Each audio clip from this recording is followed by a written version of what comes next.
All right, YouTube. So today we're going to be going over the brand new 5-star Harmony character, Sparkle. Now, Sparkle is honestly probably going to break the game and what she is capable of doing. But first, let's go ahead and go over her kit.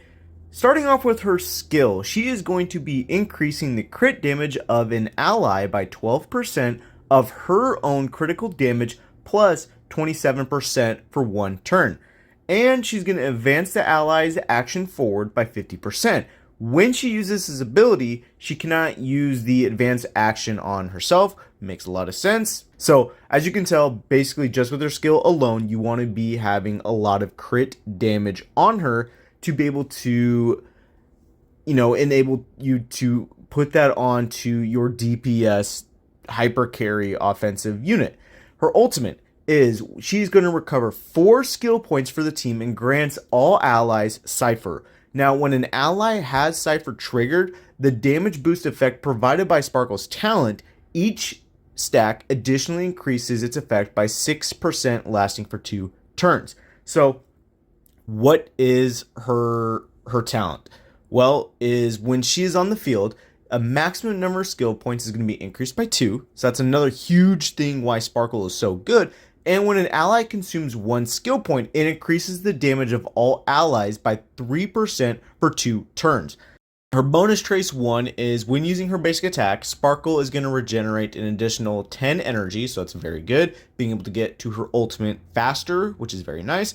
Her bonus trace number 2 is the crit damage boost effect provided by Sparkle's skill will extend until the start of the target's next turn.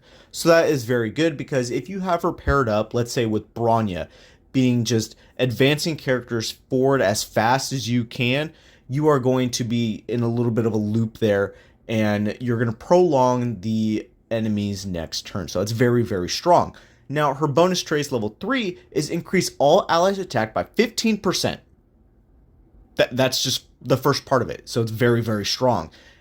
And when there are 1, 2, or 3 quantum characters on your team, you're going to increase quantum type allies attack by 5, 15 to 30%. So obviously it stacks, which is very, very strong. So you can see here the two, you have 2 somewhat options, somewhat main options. You have a quantum team you can build her with, and then you have a non-quantum team you can build her with. So it's very, very strong. All right, so jumping over to the relic sets, I think will probably be the best bet with her is going to be the Messenger Traversing Hackerspace. I think that's going to be her best in-slot relic set. The other option I think that might be decent is the Hunter of Glacial Forest. So the Messenger of Hackerspace is 2-piece. You're going to be increasing the speed by 6%, which is very nice. 4-piece, though, is what is pretty more important, I would say, is when she uses her ultimate on an ally, or the whole team for that fact, you're going to increase the speed for all allies by 12% for 1 turn. So that is obviously just super, super strong. You are going to be getting a lot of damage boost with her ultimate, and then you're going to be advancing their actions forward a little bit, giving them more speed, which is very strong. The ice set is, we're not worried about the 2-piece because that's going to just be boosting damage, but 4 pieces is after she uses her ultimate, their crit damage is going to be increasing by 25%. And obviously with her, you want her crit damage to be super high. So that's why I'm saying like that's another option you can have. I don't think it's going to be as good, but it's always just another option. And now for the ornament set, honestly, I think the best one is going to be Broken Kneel or Broken Keel. Is going to be increasing the wearer's effective resistance by 10%. Pretty good. When the wearer's effective resistance is at 30% or higher, which is a very easy stat to get to, all allies' crit damage is going to be increasing by 10%. So not only is that going to be helping your team do more damage, but while yes, helping the team do more damage, but it's also going to be increasing her own crit damage, thus further increasing everybody else's, which is going to be amazing. Now on to light cones. Now her signature light cone, Earthly Escapade Overview, is going to be increasing her crit damage by 32%, and she's going to be gaining what is going to be known as Mask at the start of the battle for 3 turns. Now, while she has Mask on, or whatever the wearer that has Mask, the wearer's allies have their crit rate increased by 10%. and crit damage increased by 28%. Every time the wearer recovers a skill point, including skill points exceeding the limit, they gain a stack of Radiant Flame. And when the wearer has 4 Radiant Flame stacks, remove all stacks and gain Mask for 4 turns. As you can see, that is super, super strong, especially with Sparkle, because she is going to be giving you so much skill points with her ultimate, constantly giving you the skill points back. So you're going to be gaining a lot of Radiant Flame. And then once you remove all 4 stacks of it, you're going to be having Mask for 4 turns. That's on top of the 3 turns that you're going to be starting out, which is phenomenal. Now, I don't personally like to recommend going for light cones every time. You know, you want to pick and choose what light cones you want to get. It's very smart. Another option would be Bronya's light cone, being able to increase her energy regeneration by 10%. Also regenerate 1 skill point whenever the user uses their ultimate on an ally.